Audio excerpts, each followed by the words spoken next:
안녕하세요. 금융 쉬워서 덕질할지도 몰라 금융십덕 하종욱입니다. 이번 14강은 나의 인생을 지켜주는 건물을 짓는 데 있어서 첫 번째 위험보험으로 추추도를 만들었다고 하면은 이번에는 바닥을 다지는 연금 단계라고 보시면 될 것 같습니다. 이 보험과 연금을 제대로 해야만 저축을 지속적으로 안전하게 해나갈 수 있다는 점 거듭 말씀을 드리고요. 그럼 한번 연금 얘기 해볼게요.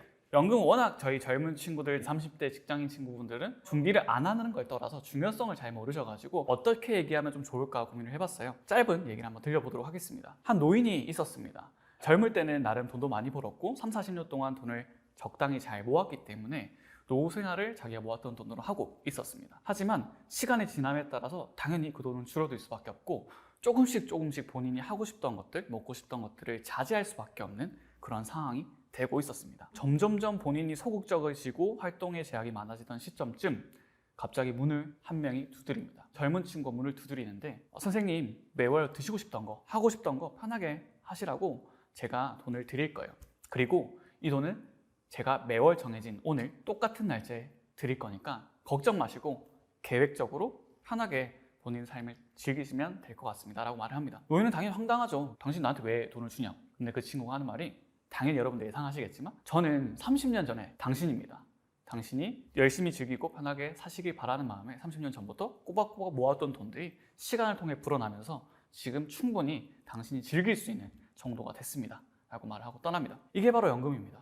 그럼에도 불구하고 알고 있는 내용이시겠지만 중요성을 아직 내가 실행하기까지는 많이 못 느끼실 거예요. 그래서 앞으로 연금에 대한 얘기 차근차근 한번 해보도록 하겠습니다. 근데 연금 저축, 장기간 동안 적립을 하고 거치해서 분할로 수령하는 게 기본 방법이고요. 기본적으로 우리 금융상품을 가입하시게 되면 15.4%의 이자 소득세를 내게 됩니다. 하지만 연금을 받게 되면 정부에서 세제 혜택을 준다고 보시면 될 것 같아요.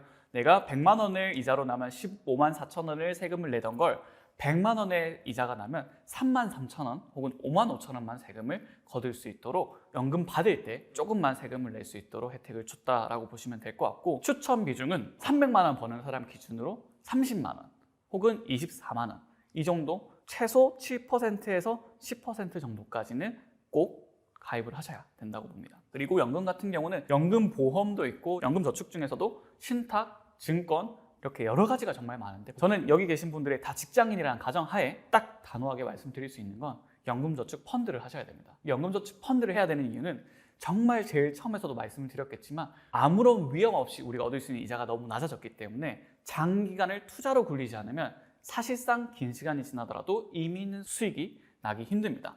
그래서 연금저축 펀드로 가입을 하셔야 되고요. 이런 연금저축 펀드를 했다라고 하면은 정부에서 이자 소득세도 연금 소득세로 이미 혜택을 줬는데 세액 공제까지 주게 됩니다. 요거는 뭐냐? 내가 연금을 매월 일정 금액을 내서 연에 400만 원을 냈다고 가정을 해볼게요. 연에 400만 원을 내려면 월에 34만 원 정도를 내시면 되는데 월에 34만 원을 내면 400만 원이라는 세금 혜택 한도를 꽉 채우게 되고 이만큼을 내시게 되면 여러분은 최대 이거의 15%를 내가 냈던 세금에서 돌려받게 돼요. 15%면 66만 원이거든요. 66만 원을 확정적으로 받을 수 있는 금융상품이 어디 있나요? 15%를 없습니다.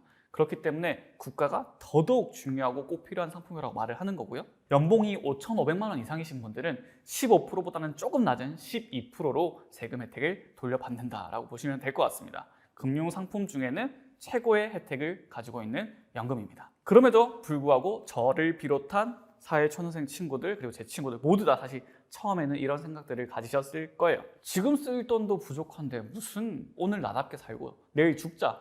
하지만 내일 또 눈을 뜨죠 우리는. 그리고 계속 돈 벌면 되지 무슨 연금이냐. 내가 몸으로 100살까지 일하겠다라고 하는 좀 그런 생각을 하시는 분도 있을 거고 내가 뭘 알아야지 하지 아무것도 모르겠다. 나는 나몰라형 그리고 어차피 나는 마지막엔 부자가 될 거다 라고 하는 긍정회로형까지도 많은 분들이 여러 생각들을 하시면서 연금 준비를 조금 게을리 하시는 것 같아요. 하지만 요 밑에 팩트를 한번 보시면 좋을 것 같아요. 연금 소득 대체율 혹은 사적 연금 가입률인데 한국이 어떤가요? 일단은 연금 소득 대체율이라는 건 무슨 말이냐면 내가 지금 벌고 있는 돈이 100% 소득이라고 치면 은퇴라면 70%가 있어야 되거든요.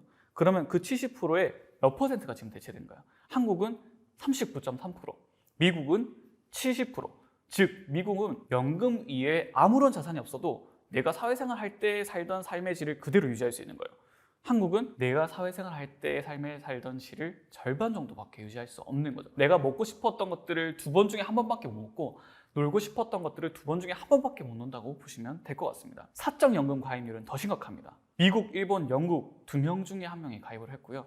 독일은 거의 대다수가 가입을 했습니다. 한국은 어떤가요? 4명 중에 1명밖에 가입을 안 했습니다. 연금저축펀드 같은 경우가 여러분들이 가입을 함으로써 내 준비를 꼭 하셔야 되고, 이 사적연금 가입률 4명 중에 1명이 가입되어 있던 것들이 최소한 2~3명 중에 1명으로 올라와야지만이 한국이 노후 준비에 대한 문제가 불거지지 않습니다. 왜 우리는 연금 준비를, 팩트는 이렇게 심각해 보이는데 왜 우리가 이때까지 중요성을 몰랐을까? 나 공부 열심히 했는데 한국 대단한 경제 강국인데 왜 우리가 이렇게 됐을까요? 딱 한 가지입니다. 1950년 당시 한국 전쟁이 일어났기 때문입니다. 그때는 한국이 전 세계에서 가장 폐허의 국가였습니다. 여러분 잘 아시겠지만 삶의 질과 수명은 정비례합니다. 그렇기 때문에 당연히 전쟁 나고 역병 돌고 전염병에 취약하고 면역력 약하니까 수명이 짧았습니다. 오른쪽 상단표 보시면 1970년도 당시에 평균 수명이 전쟁이 끝난 뒤 20년이나 지났는데도 불구하고 58.71세, 그리고 여성은 65.8세였지만 지금 2018년 기준으로 80세, 85세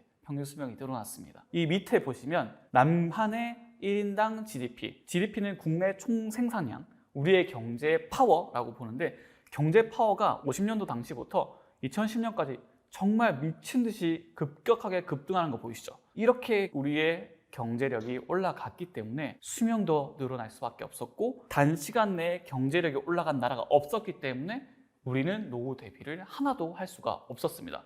그래서 한국은 지금 노인빈곤율 1위, OECD라는 전 세계 선진국가들이 모여서 만든 동아리 같은 그런 회원 국가 중에서는 노인빈곤율이 평균 3배라고 합니다. 2025년 되면은 5명 중에 1명이 65세 인구가 되고, 2050년부터는 2명 중에 1명이 노인이 되는 정말 위험한 상황이 눈앞에 있는 겁니다. 눈앞에. 특히나 우리 부모님은 정말 큰일인 게, 부모님은 부양하고 자녀까지 교육시킨 마지막 세대라고 보시면 됩니다. 마지막 세대가 무슨 말이냐? 이제는 각자 도생할 수밖에 없을 거예요. 자원이 점점 부족하다는 걸 깨닫기 때문에.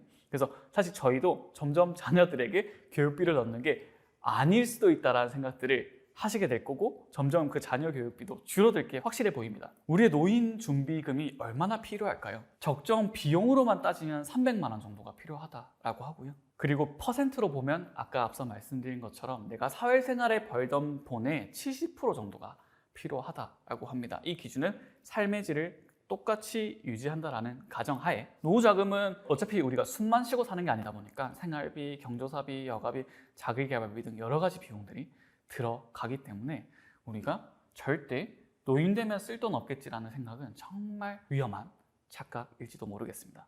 그리고 의료비 같은 경우는 정말 훨씬 많이 들어갈 수밖에 없는 삶이 되겠죠. 제가 이게 7월 3일 촬영 전날에 나왔던 기사인데요. 한국의 연금자산은 5천만 원이 준비되어 있고 미국과 호주는 2억이라고 합니다. 4배의 준비가 차이가 난다고 합니다. 정말 심각하죠. 내가 노인으로 30년 정도 살 수도 있는데 5,100만 원에 30등분 해보세요. 여러분 1년에 150만 원 정도로 살아낼 수 있을까요? 정말 걱정이 많이 되는 것 같습니다. 연금에 대한 이해 내용이었고요. 우리 다음 편에서는 연금에 대해서 실전적으로 우리가 어떻게 준비를 해야 되는지에 대한 방법에 대해서 얘기를 해보도록 하겠습니다. 네, 고생하셨습니다.